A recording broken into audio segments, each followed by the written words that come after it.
Good evening and welcome to Story Hour. I'm tonight's host, Laura Blackwell.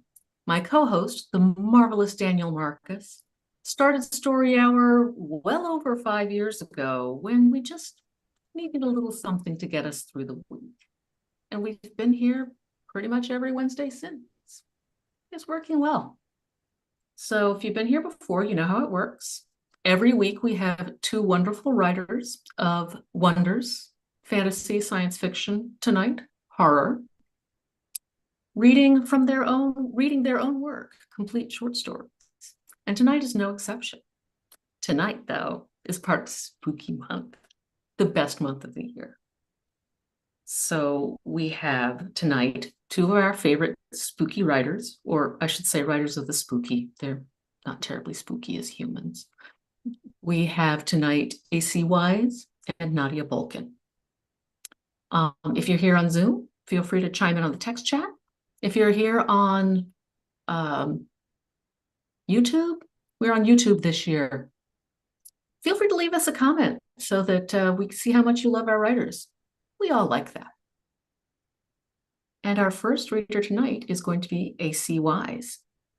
AC Wise is the author of the novels Wendy Darling, Hooked, The Ballad of the Bone Road, forthcoming in January 2026, along with several novellas, collections, and short stories. Her work has won the Sunburst Award and been a finalist for the Nebula Locus, World Fantasy, Stoker, British Fantasy, Aurora, Shirley Jackson, and Lambda Literary Awards. Along with her fiction, she contributes regular review columns to Locus and Apex magazines. Her sporadically updated website is acwise.net. AC Wise, welcome back to Story Hour. Thank you. I'm excited to be here. We're apologies in apologies in advance if you hear dogs barking or dog barking in the background. I can hear her digging outside the door, but I am going to read tonight a story called Her Shadow Nailed to the Floor, which appeared in Three-Lobed Burning Eye. Mild content warning for child endangerment and implied abuse. So fair warning, and here we go. We stand outside the schoolhouse, a huddle of uncertain birds, a collective nod of shoulders bowed low by grief. We, the parents of the children who are gone.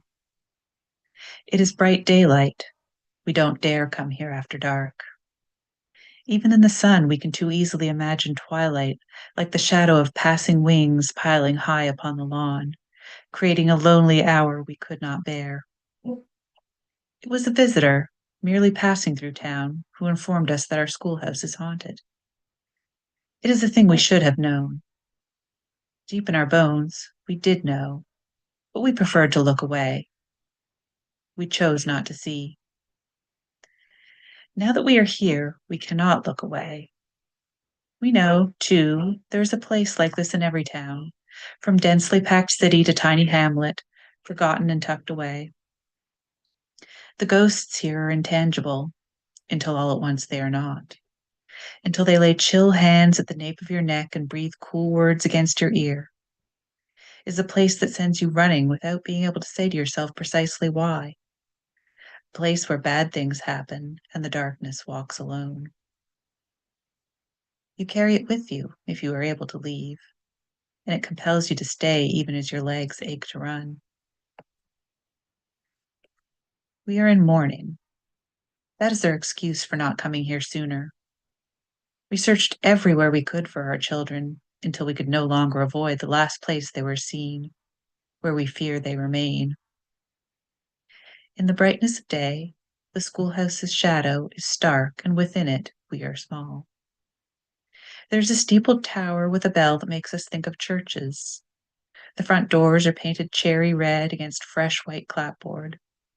The window boxes are planted with geraniums that almost seem to glow. The doors are not locked. It is an easy and terrible thing to step inside. We remember being children ourselves as we do. We remember our own fears, called irrational by our parents. The places we knew down in the soles of our feet were bad, where we did not want to go. The schoolhouse sighs as we enter. We sigh with it, a collective breath released. Our children are not here, and for a brief moment we are relieved. We feared opening the door to see 12 heads, 24 eyes, swiveling as one to stare at us. Lanterned gazes and silent open mouths asking us where we'd been. A multi-limbed but singular creature grown strange here, become something we did not recognize, something we did not know how to love, that would, rightly, assign us blame. A sound lies trapped behind our teeth, nervous laughter. To let it out would be to look at one another and say how silly we had been. We misunderstood. The traveler was wrong and we were right all along. Of course this place is not haunted. Of course our children are not really gone. Of course. A breeze stirs through the schoolhouse, all graveyards and fallen leaves. It scrapes the laughter from our mouths, ruffles the pages of accent textbooks, and swirls torn exercise sheets and drifts around our toes. It bids us stay. Look, it tells us, we are here. We are here, and she remains. We want, as one, to crouch low and cover our heads, as if a dozen swallows launched all at once from the rafters to swoop through the air. We want to shelter, aching not to be seen. Our gazes are wild. They dart, mouse frightened, throughout the room. Was there? Sentences we cannot complete, too unsettled to give a name to our fear. It is a one-room schoolhouse. There are corners, but no spaces enclosed. There is nowhere that a body, even one as small as a child's, could fold in upon itself to hide. There are cubbies, nooks, crannies, but no doors save for the one we entered through. Daylight streams through the windows and catches in motes of dust swirling lazily through the air. We know, without a doubt, that in this lonely place we are not alone. We look, at last, where we did not want to look before, and then we see. The teacher is here. Her shadow is stretched above our heads and nailed to the floor. Hands fly to cover mouths. Our eyes are wide above our fingertips pressed against our cheeks. Our lashes dampen as we blink away shock and fear. Who could do such a thing? How could such a thing even be done? It is undeniable that this is the teacher. We know the shape of her and understand this for her remains. A dark magic achieving an unspeakable thing. We lower our hands and look at each other with stricken eyes. We must admit, though we don't dare say it aloud, we knew, but we pretended not to know. We must have known. How could we fail? We did not want to come here. We did not want to look at the place where our children were last seen, because then we would have to see how our children were forced to take matters into their own hands, how they battered their bodies against something so much larger than themselves, like moths crashing into illuminated glass. We move in a cluster, bodies pressed close to those of our neighbors and friends. We cannot bear to look at the shadow stretched above us, but it touches us every place we stand within the room. The teacher's eyes are on us, baleful and burning, though she has no eyes, not anymore. Our children took them from her, as they took everything else, piece by piece, as she took from them, our fragile, hollow-boned birds. She snapped their wings. We want to beg forgiveness, but we have not earned that right. Our voices catch like brambles in our throats. No matter how we cough and spit, they only lodge deeper, sharp and drawing blood. Our children, who are gone, demand witness. Look, they whispered, look where you left us. Come and see, come and see. We look, as bade, and discover the room we believed empty is in fact crowded to the brim. The more we peer into every crack and corner, the more tangible echoes we find. We are archaeologists, unearthing small treasures, tiny secret acts of defiance, components of an arcane spell. Here is an empty bird's nest tucked beneath the pot-bellied stove. Inside are eggshells and aching sky blue, each one perfectly hollow and perfectly whole. There, stuffed between the floorboards, are torn fragments of scribbled notes, illegible and unintelligible to us, but rife with meaning for eyes not our own. A wad of gum, precisely chewed, the teeth marks a secret code, stuck to the back of a cubby. We find initials carved crookedly into the underside of a desk. It is this last that breaks our hearts. Letters we can almost understand. But as we blink and tilt our heads, we realize we can no longer remember their names. Even with the initials written clearly before us, we cannot guess whose child they belong to, what those deep scratched letters mean, and how the names they represent may or may not line up with our own. Their names were the first things she took from them, and so they rebaptized each other with names we haven't earned the right to know. With frantic, shaking hands, we turn our pockets inside out. Nothing drifts free, no school portraits lovingly snapped, tucked into our wallets amidst credit cards and crisp bills. The camera reels on our phones hold sunsets and overpriced artisanal meals, but our children's faces are gone as if they never were. How could the teacher we ourselves chose for them be so cruel? We looked into her eyes, and though they were fathomless, we believed we saw wisdom there. The precise line of her mouth promised discipline, but nothing untoward. We admit, now, to excitement the first time we laid eyes on her. In our exhaustion, we craved quiet, a moment of peace all to ourselves. We loved our children, of course we did, but we also knew intimately the way their hands, sticky with juice and begged sweets, plucked and tugged, full of ceaseless demands.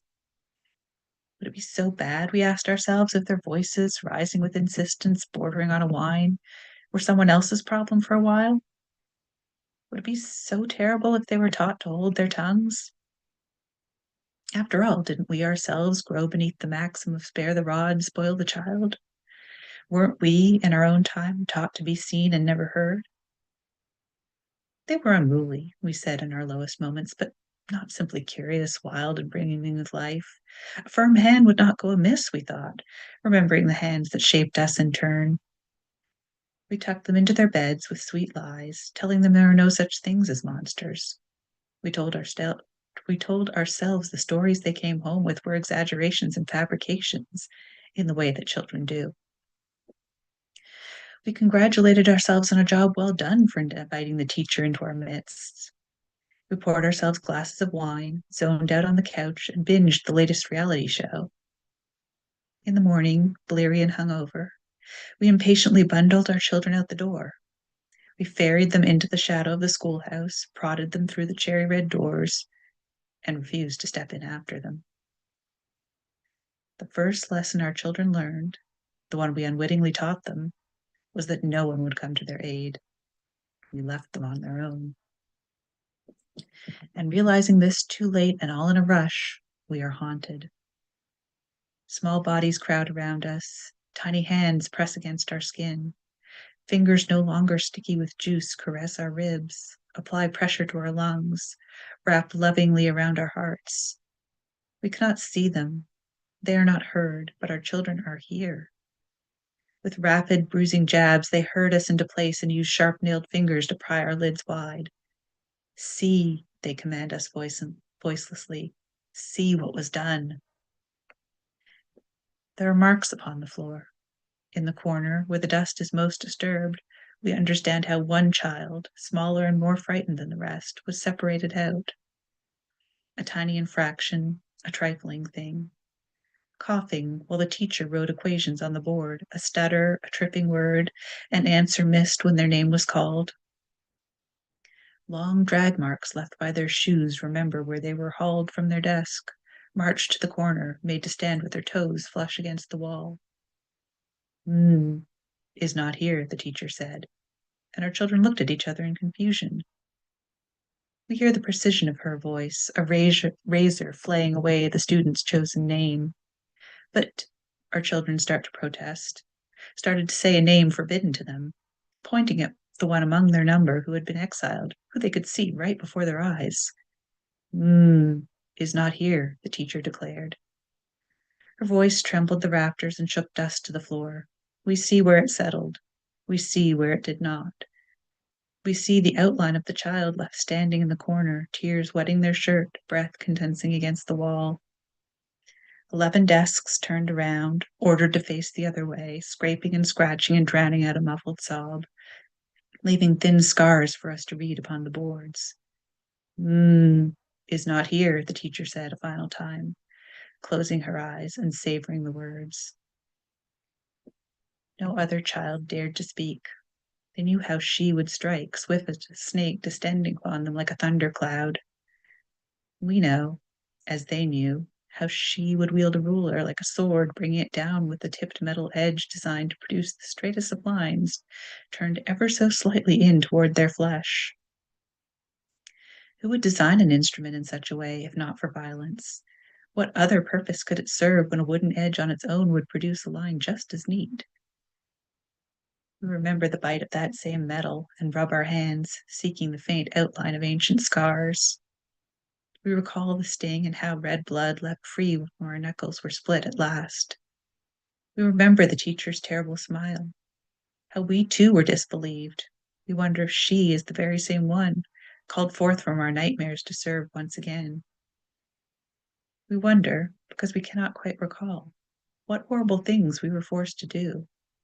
We ponder the question of how we ourselves managed to survive. Perhaps we made ourselves small, folding away what was vital to become still and cold. We played pretend we were dead, and we learned to endure, but our children, it seems, chose a different path. Where and how did they learn such magic? How did it come to them to nail her shadow to the floor, to leave the schoolhouse haunted, the warning that this is a bad place where no one should ever go?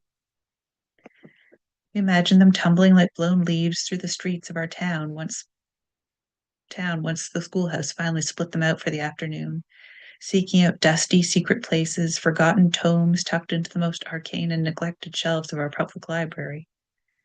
Did they teach themselves to spot fairy rings in the woods that hem us in? Mushrooms like white bones knuckling up through the earth? Did they learn to call the lovely ones, the good neighbors? Or did they implore older powers still? How might they have split their tongues to chant awful spells, contorting around words not meant for human jaws? What did they give to set themselves free? Icy hands no longer press against our lungs.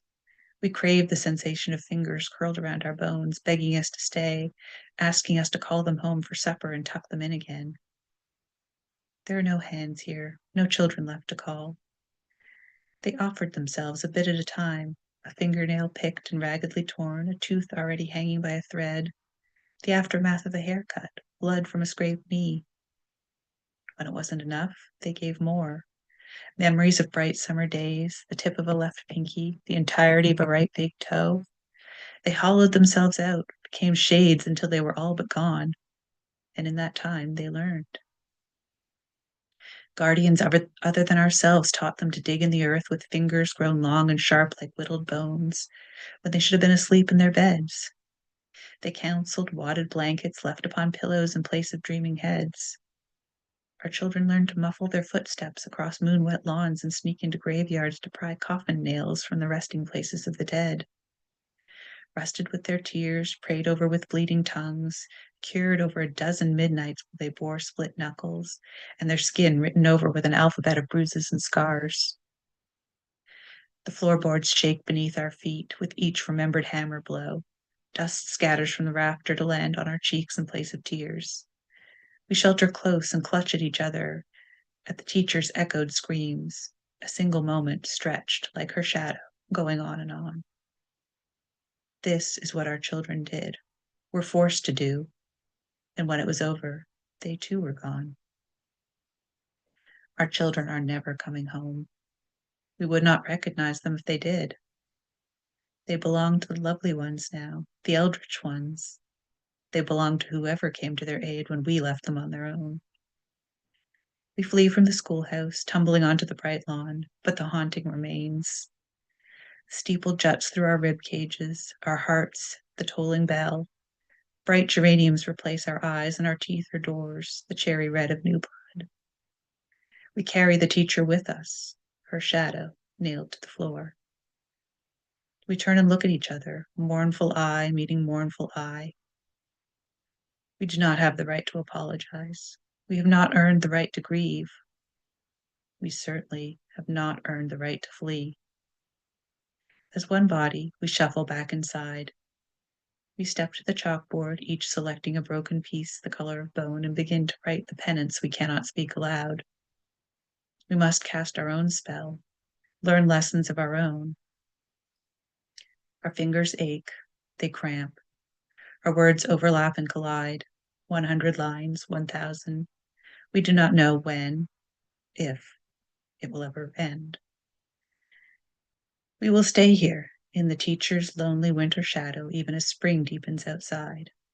We will remain through summer as it marches into fall. We must not talk back. We must not complain. We have been wicked, but we have not learned how to be terrible yet. This is our punishment. This is exactly what we deserve.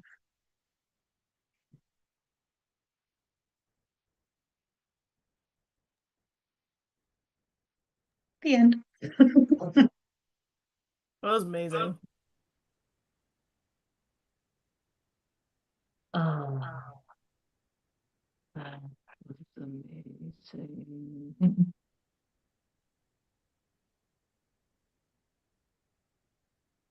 I love how that story was so small, was in such a small, contained space.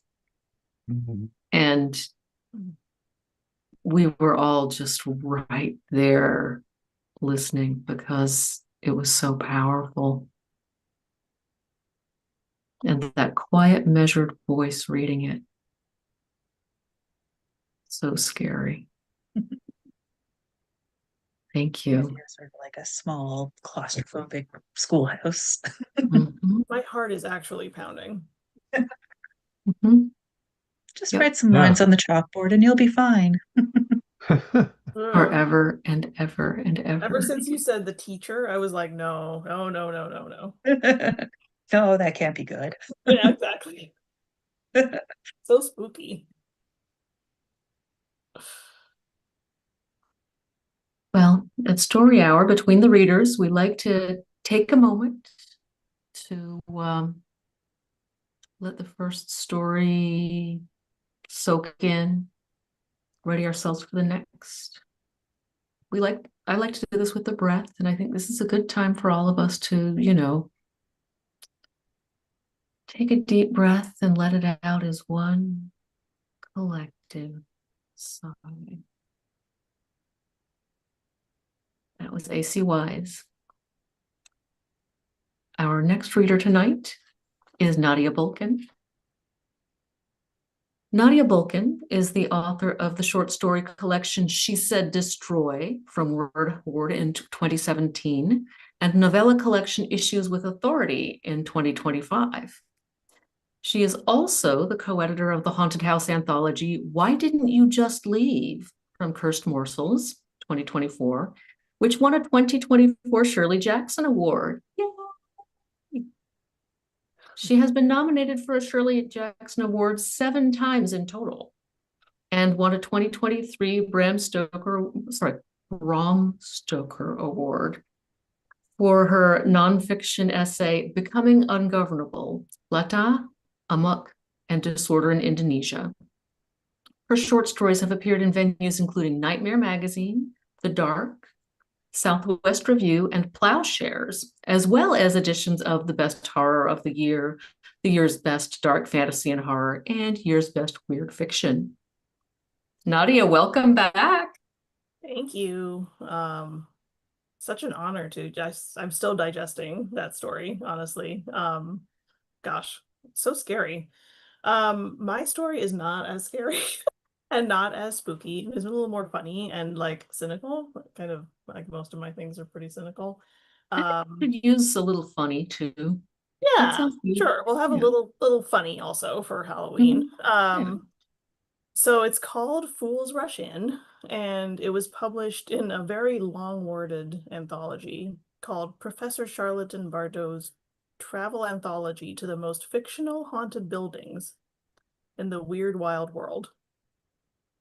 A mouthful. So anyway, it is based in Indonesia, and the premise, it's helpful if you know the TV show MTV's Fear, but you need to know it.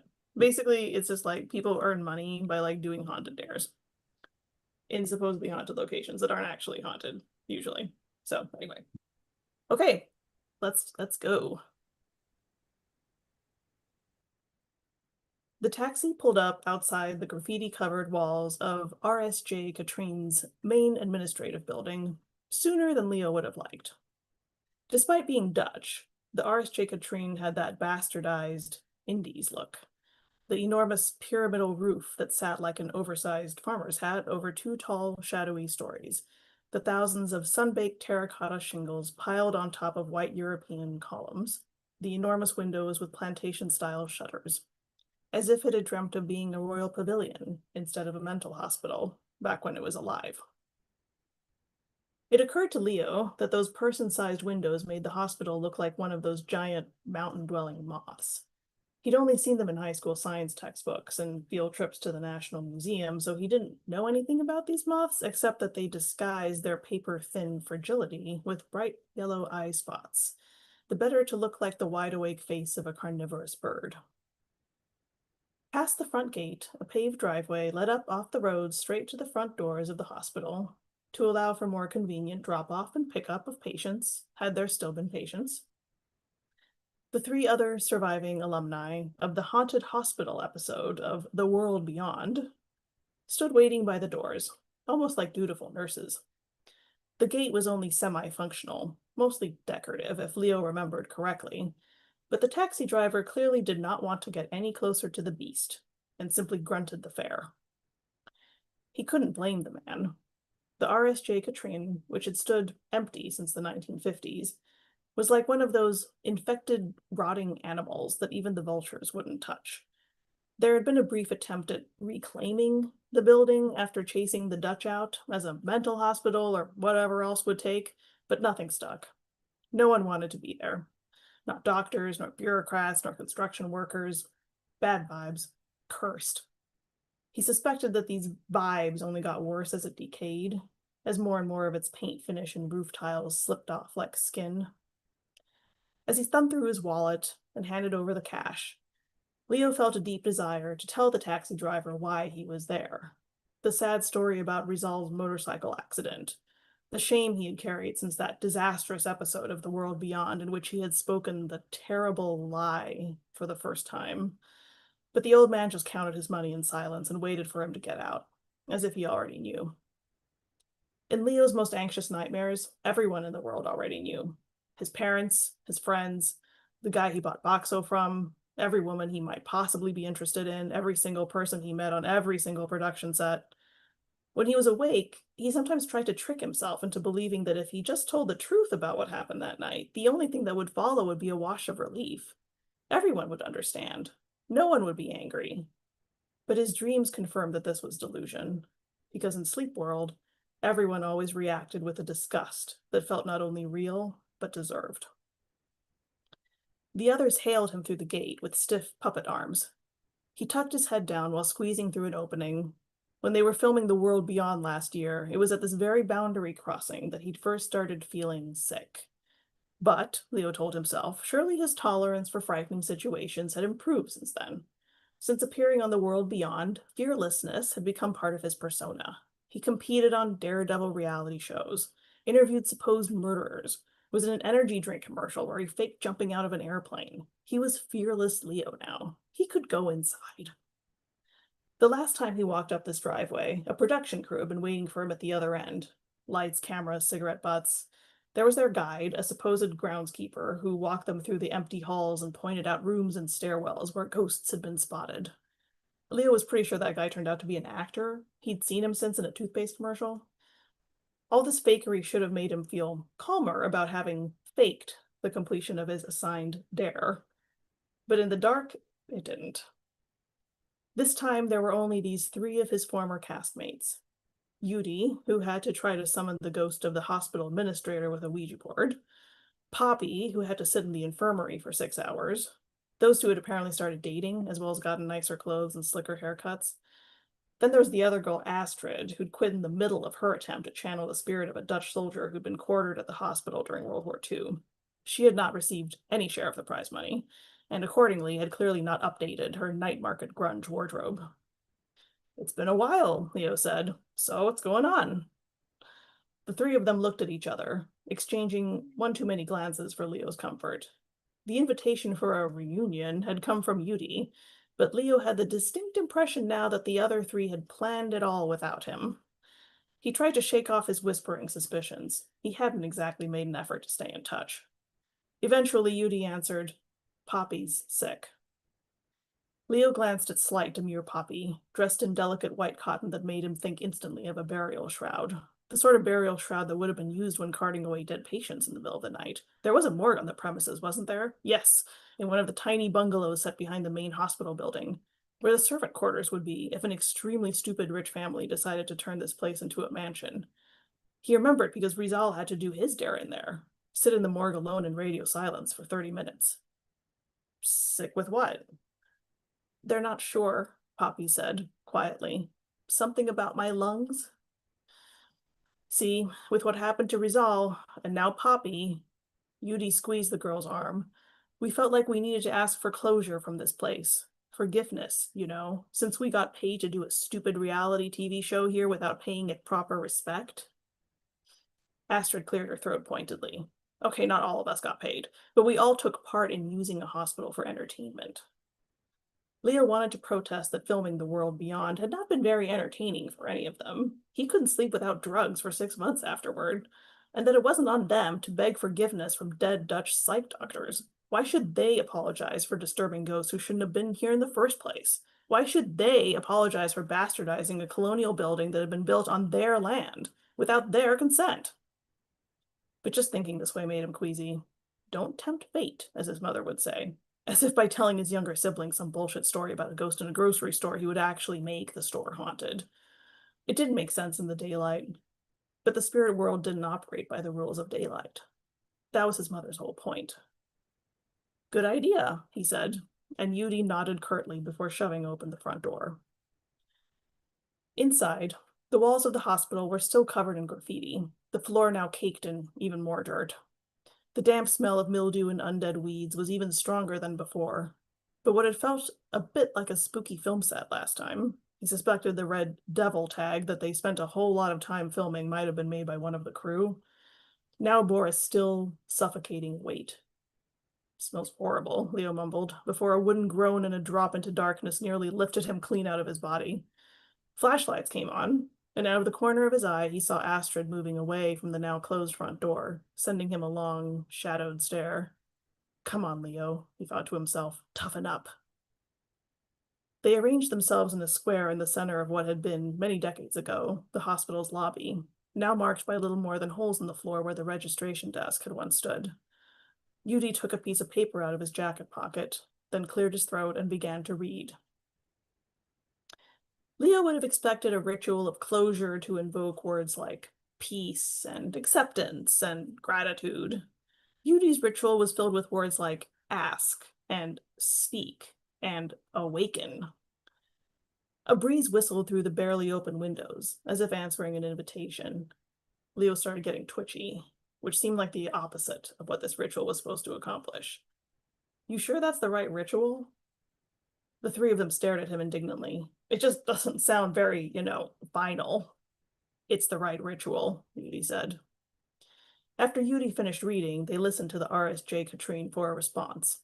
Somewhere in the building, down the hallway, on the second floor, there was a loud bang. Like a door closing? Like a beam falling? Or maybe the hospital's jaw snapping open. What if this place came tumbling right down onto their heads? No one cared to keep these old colonial buildings from succumbing to the decay that they were due. "So that's it," Leo said, anxious to be out of the building. "Because I've got to catch a flight. I have an audition on Monday." "Oh, shut up about your stupid auditions, Leo," Astrid snapped. You're a good actor. I bet you can just walk on set and get the part. Her irritation was so palpable and so sudden that it rocked him back on his heels. He tried to be flippant about it. Calm down, Astrid. But that was only sandpaper he was using to file down the anxiety in his heart. It scared him even more to see that neither Yudi nor Poppy appeared surprised by Astrid's outburst. Poppy sympathetically rubbed Astrid's arm, and Yudi raised his index finger to warn Leo, "Don't play dumb," followed by the words he had hoped never to hear from any of his former castmates. "We know that you didn't actually do your dare." Leo's ears plugged as the air pressure suddenly shifted, as if he'd been transported to a great height and was now on the brink of falling. The other three all started shouting at him at once, creating a cacophony of anger that went rippling down the empty hallways of the RSJ Katrine like a tidal wave. "Producer told us, you cursed us, so selfish, why didn't you just quit?" Why hadn't he just quit? It was partly about the money. After Astrid quit, his share of the prize went up by 25 million rupiah. But it was mostly because he could not fathom admitting on camera, on television, for the entire world to see, that this place and all its goddamn Dutch ghosts still had so much power over a local kid who had more right to this land. It was literally in the national anthem, "The land where I shed my blood," than all those ghosts combined. "Now look what's happening," Yudi was yelling like a cleric. "Rizal gets smashed up in traffic. Poppy's never been sick a day in her life before this." He looked at his beloved with that bulldozer determination, the look of a man who had already made up his mind. Poppy averted her gaze in polite sadness. "And it's all your fault, Leo. It's all because of you." Now Leo understood why they looked so sick. All of them, not just Poppy. They all thought they were going to die. He clapped his hand over his mouth as soon as the thought occurred to him, trying to keep it inside his head and out of the hospital's reach. A pointless exercise since he was already inside the RSJ Katrine. He was breathing the hospital. The hospital was breathing him. "You need to go do the dare again," Yudi was saying. "For real this time." His brain wanted to say no. His brain wanted to say, "I didn't create a curse, and the hospital isn't haunted, and I'm not going to go up to a rickety second floor and shut myself in a room for half an hour just because you see a connection that isn't there." Even though all of that was daylight logic, and the RSJ Katrine, like all dead places, only obeyed the rules of night. Instead, he said, "Okay, I'll do it." They argued about whether he needed to wear a camera. Astrid worried that they needed to exactly replicate the conditions of the original dare. Yudi said there was no point. But they agreed that he couldn't take his phone. "Well, how will I know when it's been 30 minutes? He asked. And Yudi lent him his watch because it had a stopwatch on it. Nice of him. "So you'll know exactly when you can run back downstairs," Yudi said, in a tone of voice that was not so nice. They repeatedly and painstakingly reminded him of the dare's specifics. "Take it seriously," they begged. "Say it like you mean it." No doubt they were afraid that he would screw it up again. But if they only knew how many times he had kneaded over these instructions in the months that had passed since they were last at the hospital. He sometimes woke up at 5 a.m. yelling, "Using your phone is not allowed," at what he thought were his fellow contestants crowding the bedroom doorway, though they only ever turned out to be shadows. Astrid gave him her flashlight. Then he went down the main hallway and up the stairs to his left. He had not needed to ask for directions. His legs carried him through the hospital's innards as if entranced, as if they had been waiting for months to return him to the room in question. He wondered if he was going back into an abandoned mental patient's ward because he was actually insane, and because his body knew, on a subconscious level, that he really did need help. He went halfway down the upstairs hallway until he reached one of the few rooms that still had a door. It still had a door, the groundskeeper had explained, because even the vandals knew they had to keep the room's unspecified evil inside. He gave the door a gentle, creaky push and slipped inside without lifting his flashlight to look where he was going. He closed the door behind him without letting himself think about it. The last time he tried to do this dare, he hadn't closed the door. That was how he'd failed. Well, that and running out of the room 10 minutes early. He squatted in the dark until he found the floor, then sat, then lay down. He shifted onto his back, holding his muscles so tightly that he would surely pay for it tomorrow, and then said out loud, "Please, doctor, help me." He repeated it twice, as the dare instructed, Then he set Yudi's stopwatch to 30 minutes and aimed Astrid's flashlight toward the ceiling. Here was his chance to be the fearless Leo he was always claiming to be. Memories of his aborted attempt to complete this dare snuck into his head unbidden. The black shadows he had seen creep across the ceiling, the disembodied voices he'd heard humming like mosquitoes around his head, the electric certainty that if he didn't get out right that instant, he would vomit, and then who knows, maybe die? And he ferociously batted them away. Time ticked by. He wondered if the ghosts of the hospital staff would even recognize this country anymore. But then who was to say they'd recognize Amsterdam? He knew friends who'd gone to visit, posing with fake-looking tulips, making funny faces in front of big dark museums, giggling at the windows of the red light district. Maybe that was why these old colonist ghosts stayed in places like the RSJ Katrine. Dripping, decrepit places where they could make believe they were still sitting in the gilded thrones of their own empire. Yudi's stopwatch went off. Nothing had appeared. No figure, Dutch or otherwise. No orb, no mysteriously moving object. The room was quiet, save for his breathing. So that was it? Instantly, feeling returned to parts of his body that had spent the last half hour in a sort of stasis. His heart started pounding. His lungs started inflating. He was alive. They were dead and gone, and he was alive. He scrambled to his feet, pulled the door open without too much of a fuss, and started hurrying joyously back to the stairs, chuckling this time at the graffiti the flashlight caught on the walls. This was going to be a hilarious story to tell his future children, to teach them not to let the fear of the past consume their present, to walk bravely into the future. And then his foot didn't hit his step where it should have. What had seemed at first to be an orderly descent turned with alarming suddenness into chaos. The flashlight went flying, his kneecaps thumped against sharp ceramic edges, his hands slapped against an ever-sliding wall, and he managed to think to himself, not the head, but not quite fast enough to shield his skull. The others heard a crash, muffled by distance and concrete, and then found Leo's crumpled body at the bottom of the same stairs he'd gone up 35 minutes prior.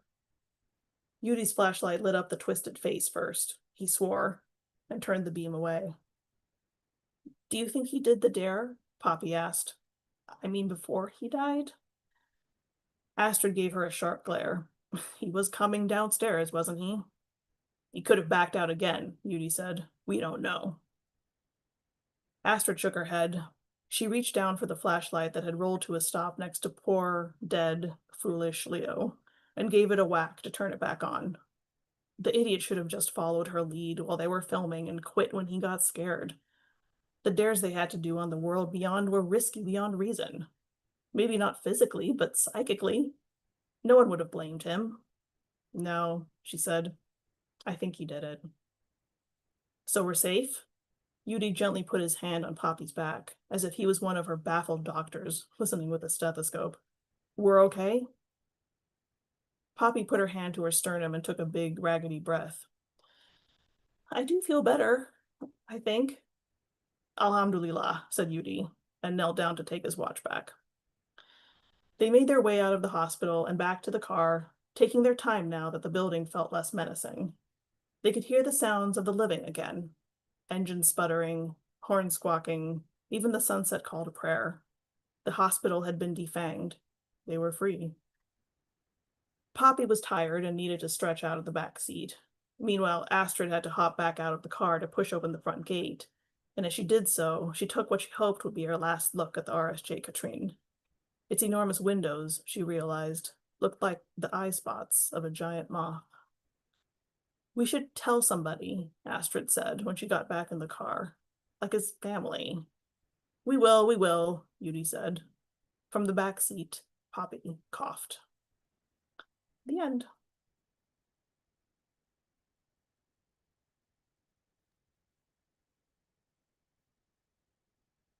Okay, that was funny, Right? and it did have the wryness that I associate with your writing.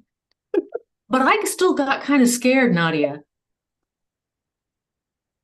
I was very much drawing from my childhood experiences. You're always like the scariest ghost I ever heard of was like a Dutch nurse ghost. It doesn't even make any sense, but like it's very scary. So I was like trying to go back into that space. I mean, I could see how the Dutch would seem pretty scary. I mean, it was the There. ghost well, it was the ghost aspect, and it was kind of like they were very pale, you know. I don't know. Mm. Ooh, it was scary. Like it was very scary. So yeah. All right. It did make me kind of sad thinking about some of those reality shows with the dares and how bonkers they are with what they ask of people, Yes. Yes. you And know? I'm a huge fan of the show MTV's Fear, because it's very honestly because it's really illuminating about what fear does to people because none of these places Hmm. are actually haunted. They're made up stories. And so it's like Interesting. a little experiment that they do to put people in these situations where they basically planted the seeds of the stories ahead of time and then just say, sit here for 30 minutes now that you've heard this terrible story Mm-hmm. It makes and sense. try not to go insane, essentially. And it's very effective. And a lot of people quit. Yeah. But it is also very cruel. Yeah. Is that something that's still on? Like, did it have No, less multiple seasons? a It few seems seasons, like people would be onto it after one season. probably.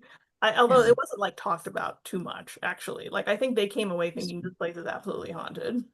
And it wasn't like publicized because MTV would change the names and things. So you Oh, didn't know where they were actually. And they just made up a whole fictional thing. Is yeah. interesting. All right. Well, thank you very much. Daniel, we've had another great night of spooky stories. No, I'm telling you, man. October. It, it's the best month. It just is. Candy and costumes and spooky stories. It's the best month. So, yeah, I love that. And I love that the stories were so harmonious with each other, despite the fact that they're completely different. You know, the only real difference I feel was the only real similarity was that I just didn't want to miss a word from either of them. I think Right. there's an element of like legend. Yes, there's true. There is that. There is that. And there is definitely, actually, you know what? They're the abandoned spaces. Right. Yeah. Yeah. Yeah. So, That's a you big know, there was actually more Claustrophobic of a feel. through line than I was yeah, thinking. totally. Yeah. Interesting. We always do end up with more of a through line than we expect going in. So That's the magic of story hour. It really is. I feel very, Just where you don't expect them. I feel very fortunate. And we're almost done with this best month of the year, spooky month, October. But we have one more next week. Next week, we have E.C. Dorgan and M. Belanger. I do recommend, as always, checking storyhour2020.com for any changes. The day of is the time to check that. Um, but actually, it's a great place to visit anytime because you can check the calendar to see who's going to be reading next, and you can poke through the recordings and watch any story hours you may have missed, maybe watch your favorites a few more times. We've been having an October every single year since we started Story Hour, and we've had spooky stories in all of them. So I recommend doing a little catching up. Nadia Bulkin, AC Wise, thank you both so much for coming here and bringing those stories to make this Story Hour a special time. Thank you. Thank you Thank so you much for also having to, us. well, of course we want to have you. We're just glad that you wanted to be here too. And thank you to Daniel Marcus, without whom none of us would be here, spooky month or any other month, because you started Story Hour. And thank you to those of you who are here now enjoying the stories, and those of you who are, well, in another here and another now, and what's the future to me? because as long as we all enjoy these stories, we're all here together in the same story hour and the same spooky month.